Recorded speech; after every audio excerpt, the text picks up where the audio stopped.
Comment est-ce que je fais des fausses pièces de musée dans ma chambre? Ça peut paraître un peu compliqué, mais en vérité c'est super simple. Avant de commencer à construire quoi que ce soit, je dessine plusieurs concepts de ce que je veux construire. Cette étape est ultra cruciale, parce qu'il nous faut absolument le meilleur concept possible. On n'a pas le droit à l'erreur. Une fois que j'ai décidé de quelle idée je voulais faire et que j'ai choisi le dessin, je le mets au propre sur un ordinateur. Ensuite, cette version au propre va me servir de guide pour pouvoir ensuite sculpter sur de l'argile. C'est une étape qui prend beaucoup de temps et beaucoup de précision, parce qu'il faut respecter tous les petits détails et toutes les proportions du dessin original. Le type de sculpture que je fais s'appelle un bas-relief. C'est une sorte de sculpture, mais un peu plate. On peut souvent en trouver à l'intérieur des églises. Mais moi, pour ce projet, je me suis inspiré d'art gréco-romain. Une fois que j'ai terminé mon prototype en argile, il me reste plus que deux étapes cruciales. Ce que je vais d'abord faire, c'est créer un moule en silicone. Il faut être très méticuleux et précis pour ne pas laisser de bulles se créer, parce que par la suite, ça créerait des défauts dans le moule et aussi dans le résultat et la sculpture finale. Une fois que le silicone a durci, je retire le prototype du moule, puis je le détruis pour pouvoir réutiliser l'argile. Et ensuite, je nettoie le moule en silicone. Et enfin, on arrive sur la dernière étape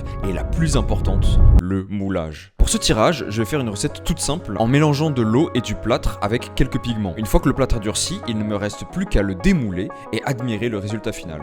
Et voilà, à la fin, on a un résultat ultra intéressant qui crée une décoration super originale et je vais pouvoir l'utiliser pour décorer ma chambre.